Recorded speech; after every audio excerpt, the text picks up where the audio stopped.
어머니, 언제 오셨어요? 연락도 없이 왜 안 들어가고 여기 계세요? 저기.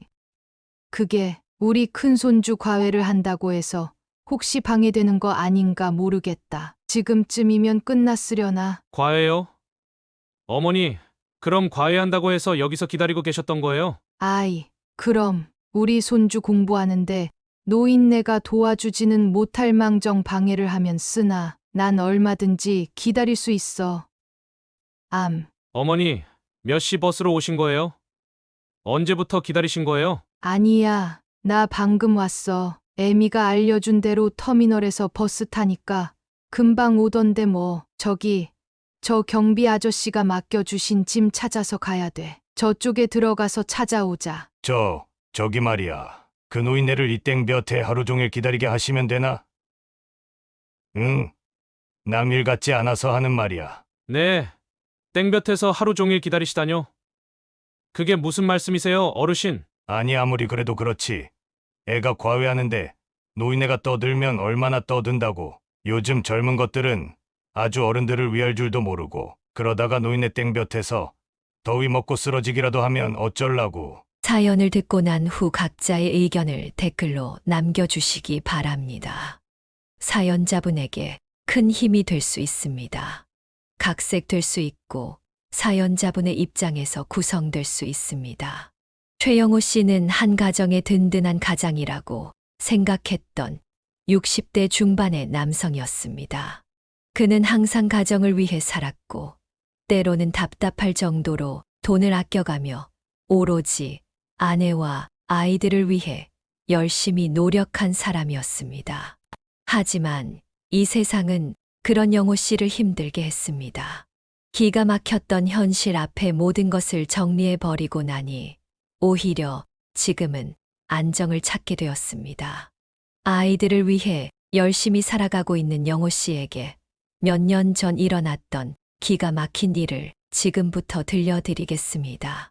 시골의 작은 마을에서 장남으로 태어난 영호 씨는 성실하고 부지런한 부모님과 동생들과 함께 행복하게 살아갔습니다. 먹을 것과 입을 것이 풍족하지는 않았지만 그래도 장남이라고 늘 영호 씨에게는 좋은 것을 챙겨주시던 부모님이셨습니다. 하지만 아버지가 편찮으시기 시작하면서부터는 행복이라는 단어가 더 낯설어졌습니다. 병든 아버지를 대신해 어머니가 전적으로 농사일을 도맡아 하셨습니다. 아버지 병수발에 집안일까지 하시니 어머니는 몸 구석구석 안 아픈 곳이 없었습니다. 아버지는 간경화를 앓고 계셨습니다. 처음에는 간염으로 시작되었다고 하셨는데 예전 어르신들은 아파도 병원에 잘 가지 않으셨잖아요. 그러다 보니 간염을 키워 간경화로 발전되었던 것 같았습니다. 조금만 일을 해도 피곤해하시고 짜증이 많아지셔서 영호 씨와 동생들을 많이 혼내셨습니다.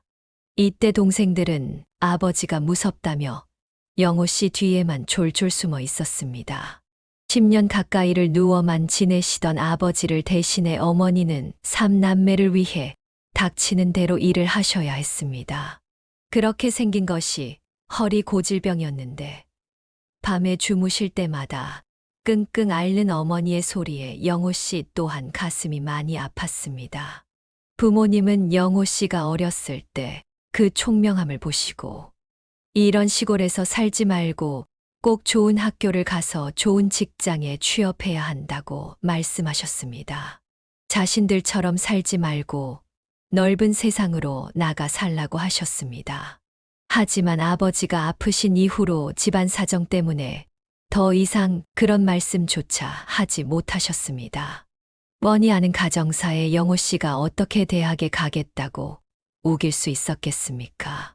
결국 영호 씨는 좋은 성적에도 불구하고 대학을 포기했고 고등학교를 졸업하자마자 작은 공장에 취직했습니다.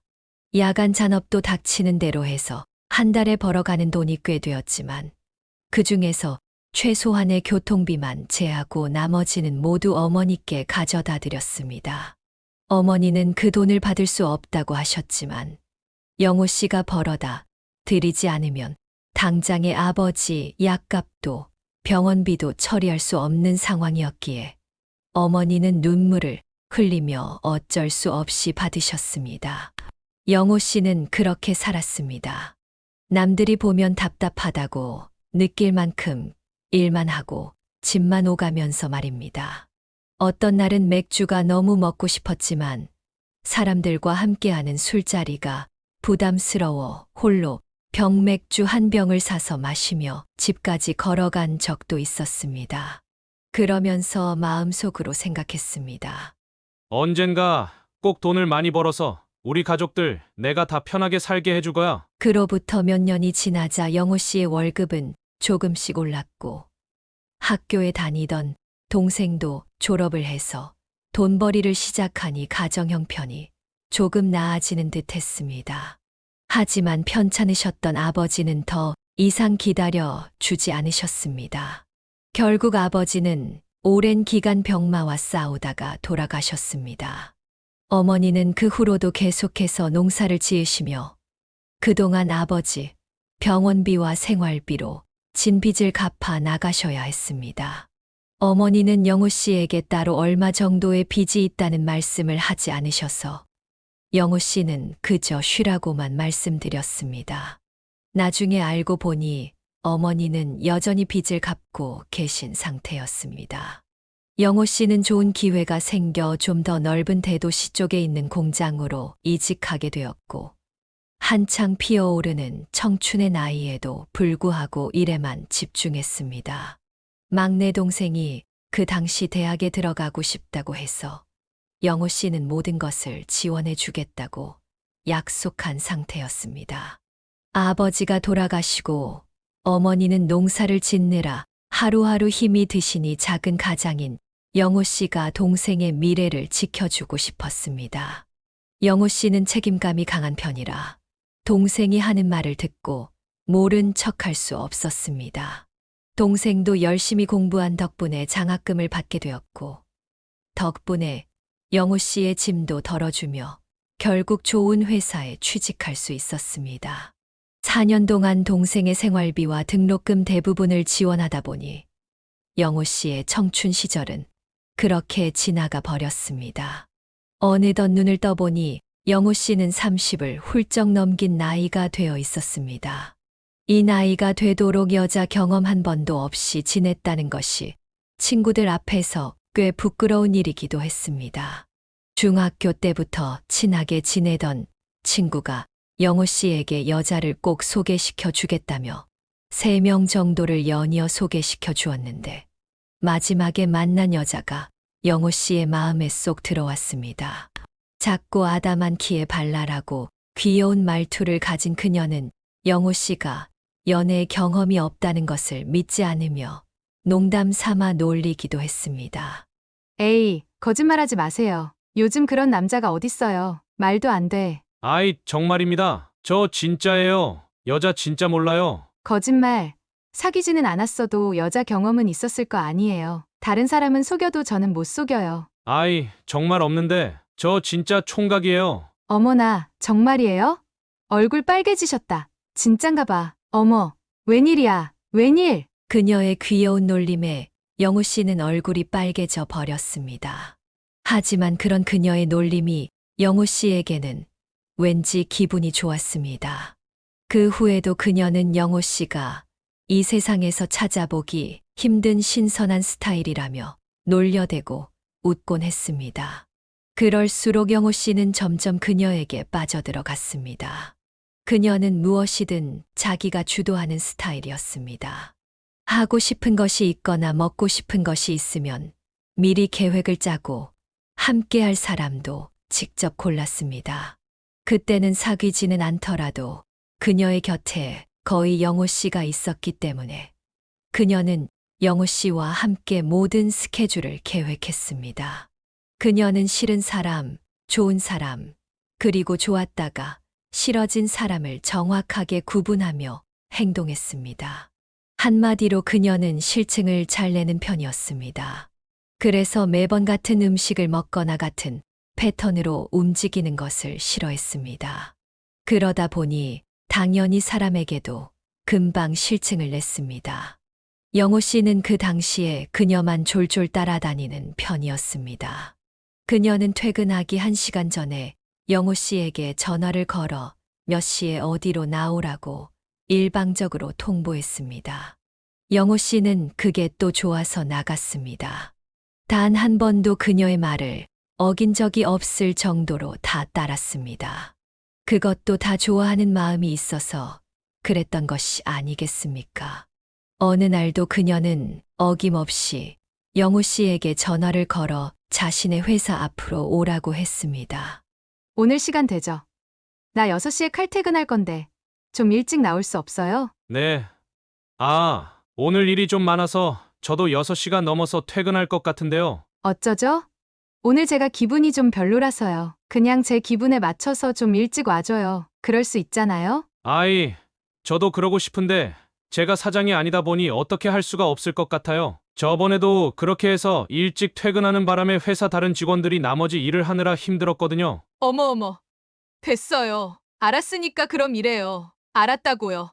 에이씨. 짜증나. 그녀는 화를 내며 전화를 툭 끊어버렸고 영호 씨는 일을 하는 내내 마음이 불편했습니다. 그래서 무리하게 일을 일찍 끝마치고 그녀의 회사를 찾아갔습니다. 그런데 이미 그녀는 다른 남자를 불러놓은 상태였습니다. 흰색 자동차에 기대어 있는 남자와 그녀가 반갑게 인사하며 웃으면서 그 차에 홀라당 타버리는 게 아니겠습니까? 아무리 영호 씨와 사귀는 관계가 아니라고 해도 몇 달 동안 일주일에 4번 이상 고정적으로 만나면서 놀고 먹고 했는데 너무 배신감이 들었습니다. 화가 난 영호 씨는 그대로 집으로 갔고 그 뒤로 그녀의 연락을 모두 씹어버렸습니다. 자신이 우습게 보였나 싶어 짜증이 났던 것입니다. 일주일이 지나자 그녀는 영호 씨의 공장 앞으로 찾아왔습니다. 퇴근을 하는데 누군가 자신을 부르는 소리에 고개를 돌려보니 그녀가 서 있었습니다. 영호 씨. 저랑 얘기 좀 해요. 왜 내 전화 안 받아요? 아, 여긴 어떻게 왔어요? 어떻게 오긴요. 그렇게 연락을 피하시니까 왔죠. 왜 내 전화 안 받아요? 사람이 우스워요. 우습긴요. 저 말고도 다른 남자랑 만나고 즐겁게 노시는 것 같아서. 어머. 영호 씨 지금 나한테 질투하는 거예요? 그 사람 정말 중학교 때부터 알고 지내던 친한 오빠예요. 그것도 제 친구 오빠고요. 영호 씨 봤구나? 그래서 지금 나한테 질투하는 거구나. 너무 웃긴다. 너무 웃겨. 영호 씨. 나 좋아하죠? 맞죠? 말해봐요. 맞잖아요. 그래요. 저 좋아해요. 다른 남자 차 타고 가니까 열받아서 그래요. 왜요? 영호 씨는 자신도 모르게 마음을 고백해버렸고 그날 밤 그녀와 함께 시간을 보냈습니다. 여자 경험이 단 한 번도 없던 영호 씨를 능숙하게 리드하던 그녀에게 영호 씨는 완전히 빠져들었습니다. 그 후로 영호 씨는 자신의 모든 것을 줄 만큼 그녀를 위해 희생적으로 살았습니다. 시골에서 농사 짓는 어머니께 매달 드리던 생활비를 줄이고 그녀를 위해 데이트 비용과 모텔 비용을 지불했습니다. 그녀는 영호 씨에게 특별하게 챙겨준 것은 없었지만 그때는 그게 아무렇지도 않았습니다. 그저 곁에서 밝게 웃어주며 함께해 주는 것만으로도 영호 씨는 세상을 다 얻은 것 같았습니다. 그렇게 불꽃 같은 연애를 1년 정도 한 후 영호 씨는 결혼을 결심했습니다. 이대로 그녀와 죽을 때까지 행복하게 살 수 있을 것 같았습니다. 그녀를 닮은 귀여운 아이들도 낳으면 세상에 더 이상 바랄 것이 없다고 생각했습니다. 그녀는 결혼이 조금 부담스럽다고 했지만 영호 씨가 결혼만 하면 모든 것을 다 해주겠다고 약속하자 감동을 받은 듯 결혼을 하겠다고 했습니다.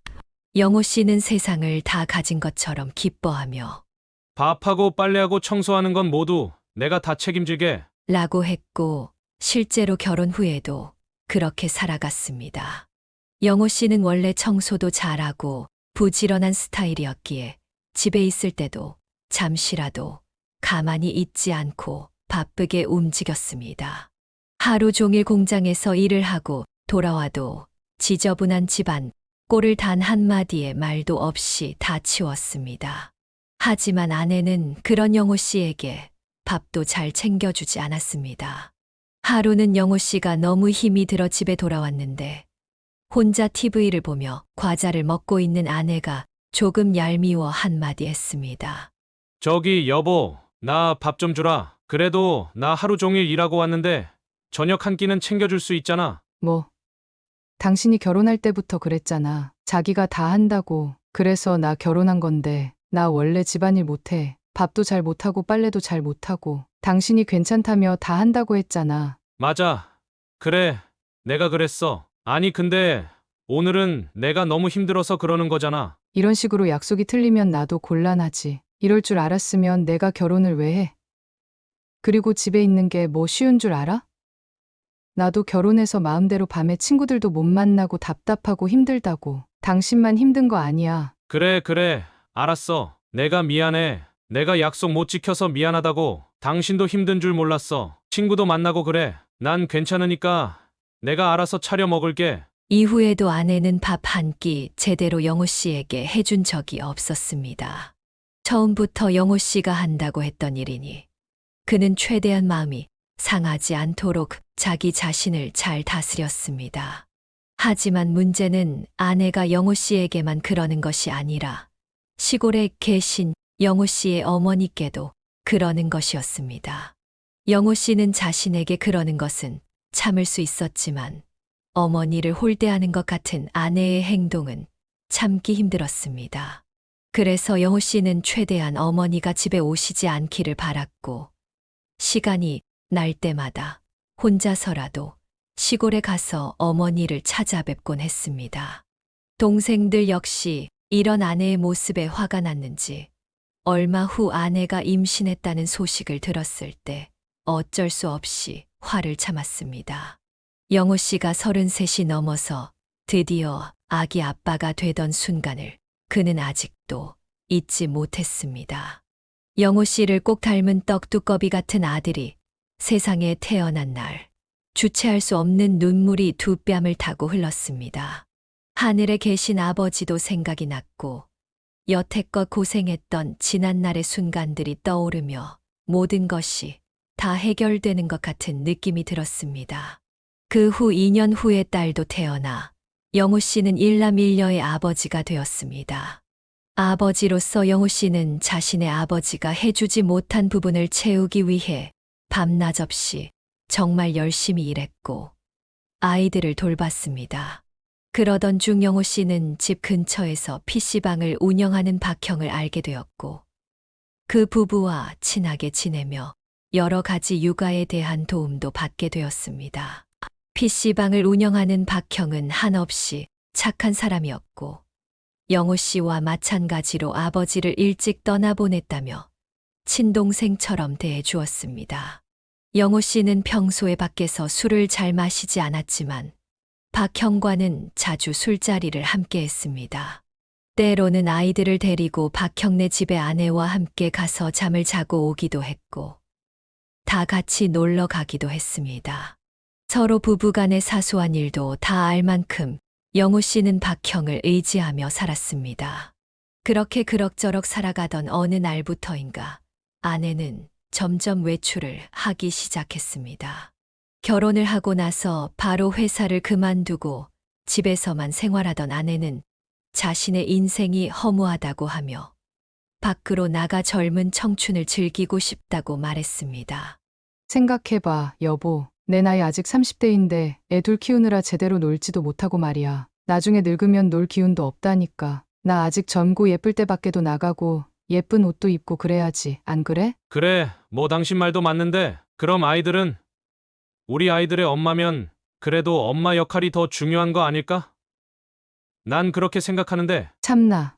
꽉 막혀서는. 당신은 역시 너무 답답해. 내가 무슨 엄마 안 하고 맨날 나가서 논다 그랬니? 나도 바깥 생활 할 시간이 필요하다고. 당신은 하루 종일 밖에 있으니까 모르겠지만 나는 갑갑해 죽겠다고. 그러니까 나는 일주일에 2번씩은 꼭 밤에 나가서 놀고 올 거야. 당신이 돈만 조금 주면 나 그걸로 밖에서 내 청춘 즐기고 오고 싶다고. 아내는 자신의 인생이 아깝다며 일주일에 2번은 꼭 밖에 나가서 놀고 오고 싶다고 말했습니다. 처음에는 영호 씨도 그렇게 하라고 했습니다. 매일도 아니고 젊은 나이에 집에만 있으려니 답답할 것 같았기 때문입니다. 그러나 아내의 외출은 점점 횟수가 늘어만 갔고 급기야는 영호 씨의 어머니나 동생들이 놀러 온 주말에도 외출을 한다고 꾸미기 시작했습니다. 제대로 밥도 안 차려주는 것은 어떻게든 이해하려고 했지만 시댁 식구들을 무시하는 것 같은 아내의 행동은 도저히 용납할 수 없었습니다. 더군다나 어머니는 허리가 좋지 않음에도 불구하고 손주들을 안아주고 봐주시며 아내에게 고맙다고 연신 말씀하시는 분이었습니다. 그러나 아내는 이미 정해진 약속이라며 어쩔 수 없다고 끝내 밖으로 나가버렸고 그날 새벽 술에 취해 들어온 아내를 보고 영호 씨는 한숨이 절로 나왔습니다. 아내는 비틀거리며 거실 바닥에 드러누웠고 영호 씨는 그녀를 안아 안방 침대에 눕혔습니다. 그 순간 아내의 핸드백이 바닥에 떨어져 있는 것을 발견했습니다. 그러면 안 되지만 뭔가 궁금한 마음에 영호 씨는 핸드백을 열어보았습니다. 그 안에는 생전 보지 못한 고급 목걸이와 귀걸이가 들어 있었습니다. 영호 씨가 결혼 후 사준 것과는 비교도 되지 않을 정도로 크고 화려한 목걸이와 귀걸이 세트였습니다. 그걸 본 순간 영호 씨는 아내의 핸드폰을 열어볼 수밖에 없었습니다. 그리고 마치 판도라의 상자가 열리듯 영호 씨는 차마 보지 못할 광경을 보게 되었습니다. 박 팀장님이라고 저장되어 있는 나직은 번호로 수백 번의 전화 통화를 했고 영호 씨가 그 번호를 찾아보니 그 주인공은 다름 아닌 PC방을 운영하는 박형이었습니다. 아내와 박형이 나눈 메신저에서는 서로 절대로 들키면 안 된다며 사랑을 고백하는 대화들이 오가고 있었습니다.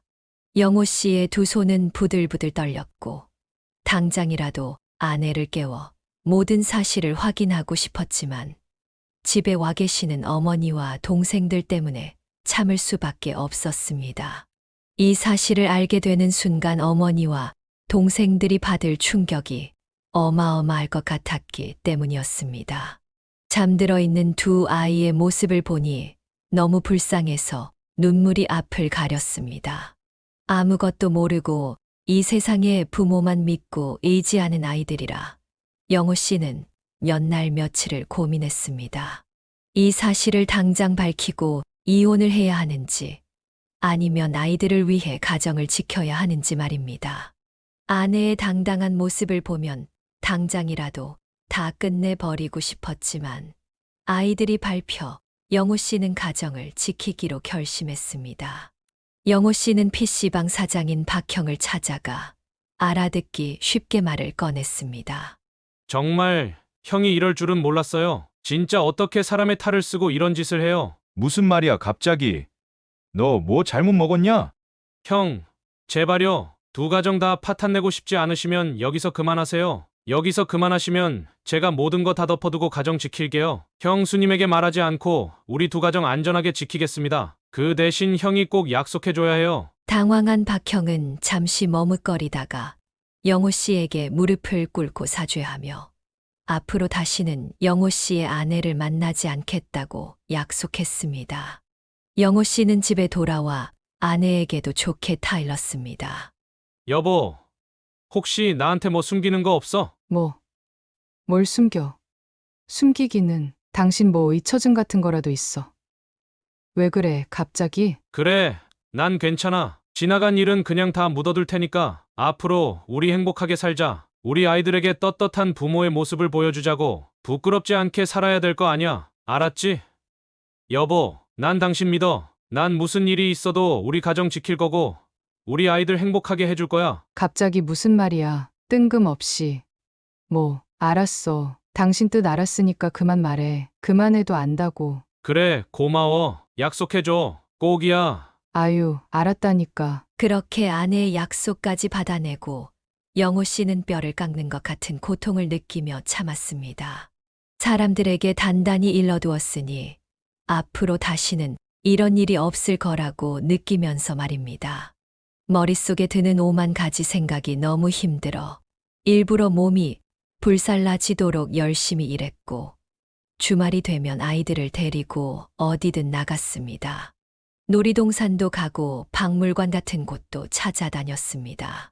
그렇게라도 해야 머릿속에서 아내가 저지른 불륜을 조금이라도 잊어버릴 수 있을 것 같았습니다.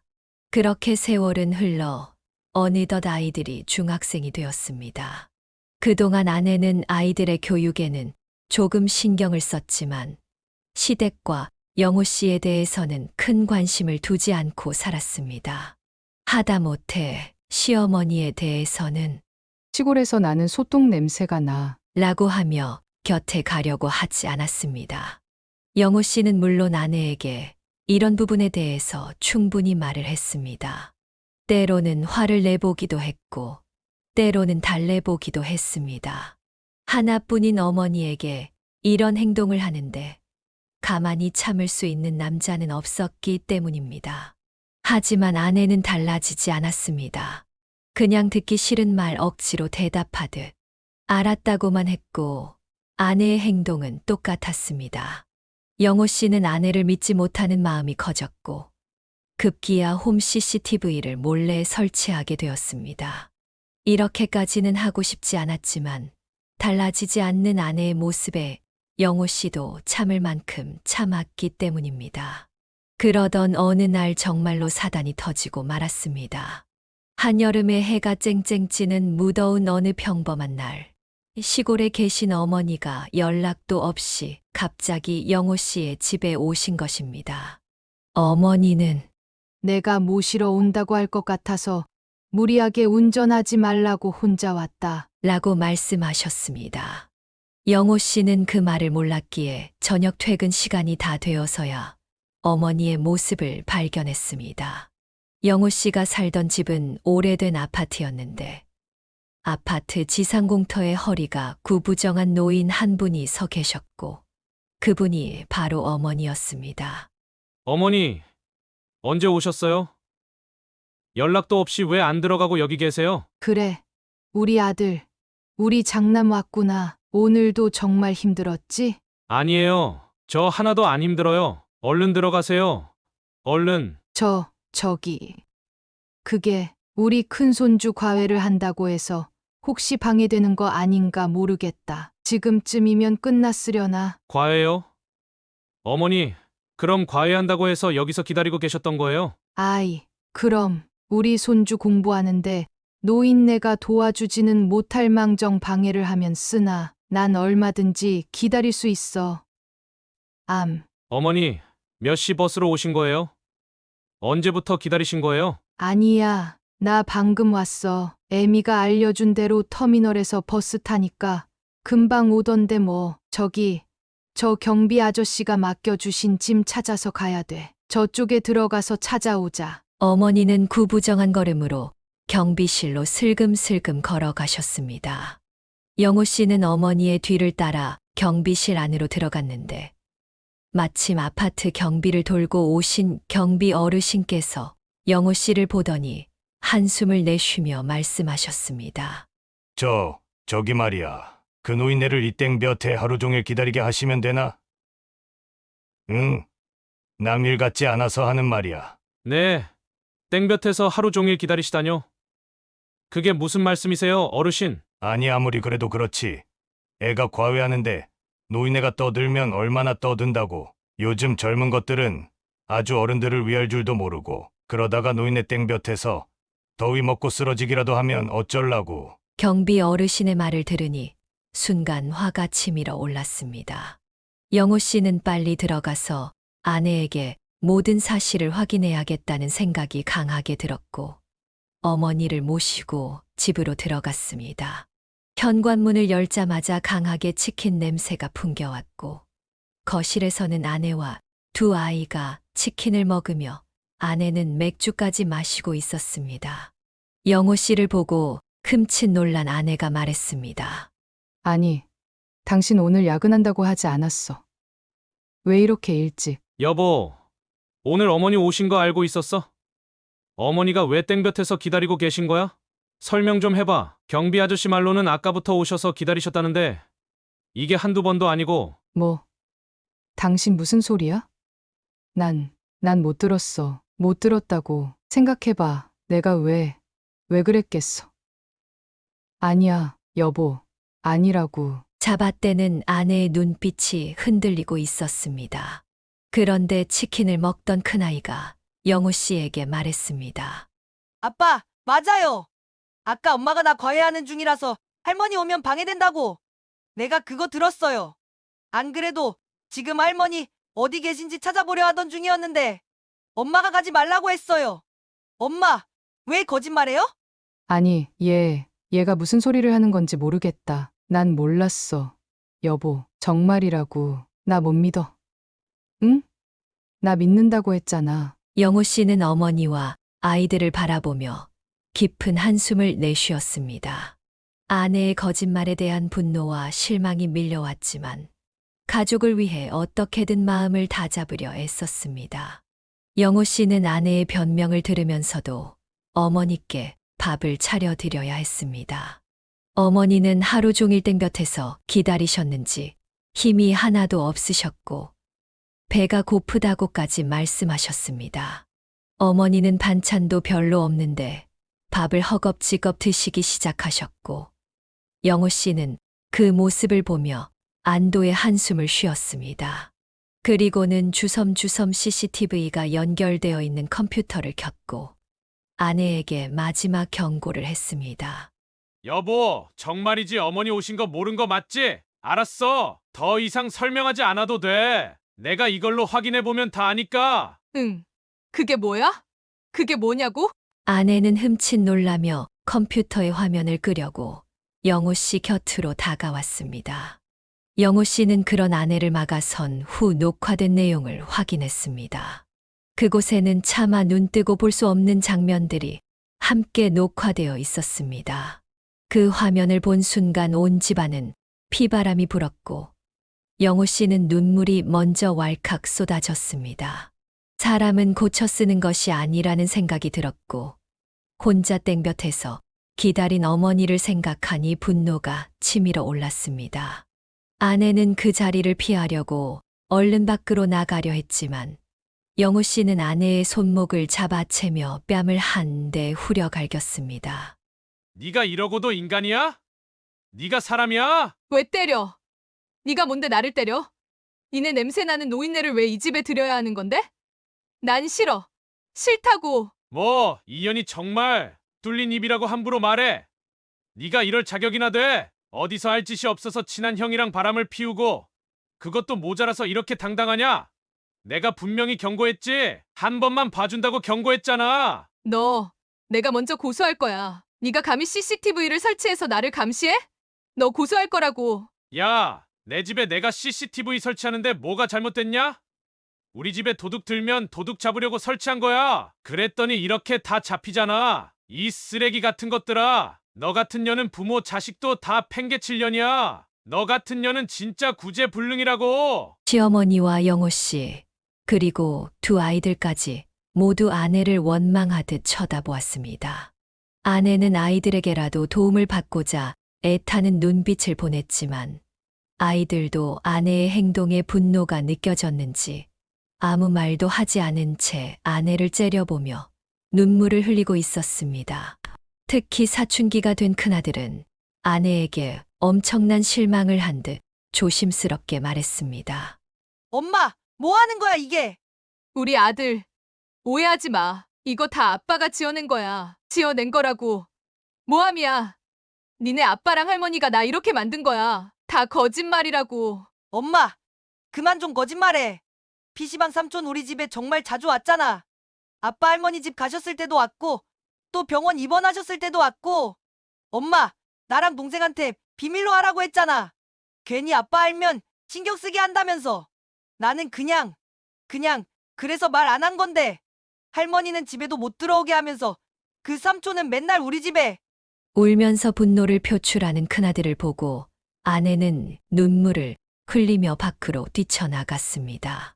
식사도 하지 못하고 숟가락을 내려놓고 울고 계시는 어머니의 모습을 보니 영호 씨는 가슴이 미어질 것 같았습니다. 도대체 어디서부터 잘못된 것인지 영호 씨는 울고 계신 어머니와 아이들의 마음을 잘 달래주어야 했습니다. 그 어떤 말로도 용서할 수 없는 일이었지만 일단은 감정을 추스려야만 했습니다. 2시간 정도 지나고 나서야 아이들도 어머니도 울음을 멈췄습니다. 답답한 마음에 밖에 나가 담배를 피우려고 1층으로 내려갔을 때 마침 경비 어르신을 마주치게 되었습니다. 어르신은 영호 씨를 보고 말씀하셨습니다. 어머니 좀 잘 챙겨드려. 그 아들, 며느리, 손주한테 짐 된다고 여기 오셔서 제대로 벨도 못 누르고 우물쭈물 하시는 걸 내가 하루 이틀 본 게 아니여. 내가 대신 벨을 눌러도 그 집 사모님이 문을 안 열어주니까 내가 뭐 별 수 있나. 내가 다 안쓰러워서 경비실에 앉아 계시면서 물도 드리고 선풍기 바람도 쐬드리고 했지. 뭐, 이 자식들이 그러면 천벌 받는 거요. 그러면 안 되는 거요. 알겠어. 아, 저는 그런 줄도 몰랐습니다. 어르신, 감사합니다. 이제라도 말씀해 주셔서요. 저 어머니 앞으로 잘 모실게요. 2번 다시는 이런 일 없을 겁니다. 어르신 말씀 명심하겠습니다. 이전에도 몇 번이나 문전박대를 당한 적이 있었다며 말을 꺼낸 경비 어르신은 영호 씨의 눈치를 살피며 오물쭈물하더니 아내의 이야기도 해 주었습니다. 그리고 저기, 뭐냐. 자꾸 어떤 남자랑 만나는 것 같던데. 그 집 며느리. 내가 이거 끼어들 문제는 아니지만 그래도 너무하는 것 같아서 말해두는 거니까 그런 줄로만 알아. 영호 씨는 차마 아무 말도 할 수가 없었습니다. 그저 고개를 떨군 후 다시 집으로 돌아올 수밖에 없었습니다. 그리고 나서 영호 씨는 아내의 상간남인 PC방 형의 아내에게 전화를 걸어 이전에 있던 일에 대해 모두 털어놓았습니다. 형수님은 본인의 남편이 가정적인 사람이라고 하며 처음에는 전혀 믿지 않았습니다. 오히려 영호 씨를 나쁜 놈이라고 생각할 정도였습니다. 영호 씨는 아내가 바람을 피운 사실을 믿지 못하는 형수님께 증거 영상을 보내드렸습니다. 형수님은 영상을 보고 충격을 받아 병원에 입원하기까지 했습니다. 그 집도 아이가 셋이나 있고 겉으로 보기에 정말 인꼬부부처럼 보였기 때문에 남편이 지인과 바람을 피웠다는 사실을 믿기 힘들었을 것입니다. 그 후 영호 씨는 이혼 전문 변호사와 상담한 끝에 아내와 이혼하기로 결정했습니다. 아내가 바람을 피운 증거를 제출해 상간남에 대한 소송도 진행했습니다. 양육권 문제에서 아내는 꼭 자신이 아이들을 키우고 싶다고 주장했지만 아이 둘 모두 자신의 엄마의 민낯을 본 상황이라 아빠와 함께 살고 싶다는 뜻을 밝혔습니다. 아내와의 재산 분할까지 마치고 나니 몇 개월이 훌쩍 지나 있었습니다. 이혼이라는 것은 한 가정의 반쪽을 도려내는 것이기에 많은 상처를 남겼습니다. 2번 다시는 할 수 없는 일인 것 같았습니다. 모든 정리가 끝난 후 아내에게서 다시 전화가 걸려왔습니다. 저기, 여보, 우리 꼭 이렇게 끝내야 돼. 응, 무슨 말이야? 그게 아이들 문제 아니면 연락하지 말기로 했잖아. 아니, 생각해보니까 그렇잖아. 나는 결혼하고 일을 한 번도 해본 적이 없는데 갑자기 뭐 먹고 사냐고. 그렇다고 당신이 재산이 많아서 나한테 재산 분할을 많이 해준 것도 아니고. 뭐, 아주 끝까지 이런 식이구나. 너는 저기, 그 사람도 무릎 꿇고 싹싹 빌어서 그 와이프가 받아줬다잖아. 나 버리고 간 그 나쁜 놈. 그러니까 당신도 나 받아줘. 내가 잘할게. 응. 애들도 나 기다리고 있을 거 아니야. 쓸데없는 소리 그만해라. 제발 좀 정신 차려. 여보, 진짜 그러지 말고 잘 좀 생각해봐. 나 앞으로 당신 어머니도 모시고 살고 밥도 해줄게. 인터넷에 보니까 반찬 만드는 거 많이 나오더라. 나 할 수 있을 것 같아. 어머니한테 맛있는 밥도 차려주고. 야, 제발 그만 좀 해. 제발. 사람이면 여기서 끝내자. 어떻게 그런 짓을 하고도 이렇게 뻔뻔하게 말을 할 수가 있냐? 너 결혼해서 한 게 뭔데? 애둘 낳아준 건 고마운데 애 낳아놓고 나서도 밤마다 돌아다니면서 딴 놈이랑 뒹굴었잖아. 시어머니는 아주 땡볕에 문전박대하면서 사람 취급도 안 하고. 그런 년이 어떻게 지금 와서 그런 말을 하냐? 사람이면 그만해라. 아내의 말은 정말 뻔뻔하기 그지없었습니다. PC방의 그 형도 자신을 버리고 다시 가정으로 돌아갔는데 형수가 받아줬다며 다시 시작하자고 하는 아내의 말을 듣고 영호 씨는 자신의 귀를 의심할 정도였습니다. 옆에 있었다면 귀싸대기를 두어 대 더 날려주고 싶을 만큼 화가 났습니다. 그날 밤 영호 씨는 자신의 방에서 열심히 공부하고 있는 아들들의 모습을 보며 가슴 한쪽이 시려오는 것을 느꼈습니다. 혹시라도 만에 하나 엄마가 그리워 다시 함께 살고 싶을 수도 있다는 생각이 들었습니다. 그래서 혹시나 하는 마음에 큰아이에게 엄마에 대해 물어봤습니다. 우리 아들, 혹시 엄마가 함께 살지 않아서 불편한 점은 없어? 조금 있지. 왜 없겠어? 친구들이 엄마 얘기할 때마다 생각도 나고 뭐 그렇지. 그럼 엄마랑 다시 합칠까? 다시 예전처럼 우리네 가족 함께 사는 건 어때? 아빠, 우리 다 컸어요. 엄마가 아빠한테 어떤 죄를 지었는지 너무 잘 안다고요. 그런데도 다시 합친다고요? 아빠, 엄마 용서했어요? 엄마니까 그냥 그리워하는 거지. 저 엄마 용서 못했어요. 다시 예전으로 돌아가서 엄마랑 함께 살고 싶지 않아요. 아빠도 저희도 2번 상처받고 싶지 않아요. 그렇구나. 난 혹시나 해서 그래서 물어본 거야. 우리 아들 많이 컸네. 아빠도 힘들지만 저희도 힘들어요. 아들의 말에 영호 씨는 잠시 눈물을 삼키며 고개를 끄덕였습니다. 이혼이 남긴 상처는 쉽게 아물지 않았지만 영호 씨는 아이들을 위해서라도 강해지기로 결심했습니다. 자신과 아이들을 다시는 상처받게 하지 않겠다고 마음속으로 다짐했습니다. 안 힘들다면 거짓말이겠지만 영호 씨는 이것도 금방 지나갈 것이라 생각했습니다. 요즘은 이혼이 죄도 아니고 아이들 반에도 이혼한 부모를 둔 친구들이 몇 명이나 있었습니다. 아빠, 저희 이렇게 세 식구 잘 살 수 있을 거예요. 저도 노력할게요. 아들은 어느새 훌쩍 자라 있었습니다. 또 어찌나 오목조목 이야기를 잘하는지 영호 씨가 다 부끄러울 정도였습니다.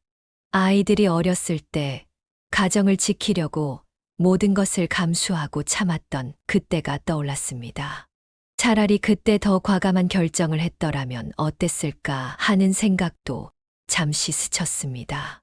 그날 이후 영호 씨는 다시는 엄마와 합치자는 이야기를 꺼내지 않았습니다. 아이들과 영호 씨만 사는 집은 평온 그 자체였습니다. 얼굴 붉힐 일도 없고 그저 화목하게 잘 지냈습니다.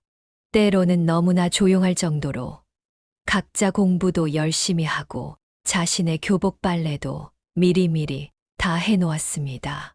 가끔씩 투정도 부리고 장난감 사달라고 떼쓰던 어린아이들의 모습이 사라져서 서운한 마음이 들기도 했습니다. 시골에 홀로 계신 어머니는 그렇게 같이 살자고 해도 싫다고만 하셨습니다. 며느리가 없으니 내가 가서 살림할 일 있냐 하. 하시며 우스갯소리를 하셨지만 사실 어머니의 마음을 영호 씨는 잘 알고 있었습니다. 어머니는 그냥 그 시골이 좋다고 하셨습니다. 아버지와 함께 살던 그 집이 아직도 너무 좋고 든든하다고 말이죠. 어머니는 노년을 그 집에서 보내다가 아버지 품으로 돌아갈 그날을 기다리고 계셨습니다. 아이 둘을 데리고 더 자주 어머니를 찾아뵙지 못해 죄송한 마음도 있었지만 아직 건강하게 작은 농사도 지으며 살고 계시는 어머니를 보면 영호 씨는 마음이 놓였습니다.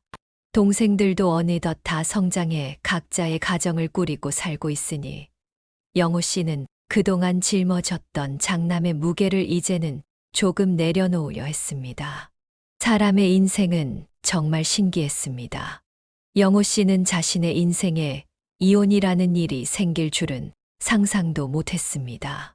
하지만 고통받는 결혼 생활보다는 평온한 이혼 후의 삶이 나쁘지 않았습니다. 아니, 오히려 좋을 때가 더 많았습니다. 고통받는 결혼 생활을 지속하고 있는 사람들에게 이혼해도 죄책감 가질 필요가 없다고 말해주고 싶었습니다. 생각보다 아이들도 잘 적응해 나가고 잘 이해해 준다고 말이죠. 영호 씨는 사연을 듣고 있는 분들에게 하고 싶은 말이 있었습니다.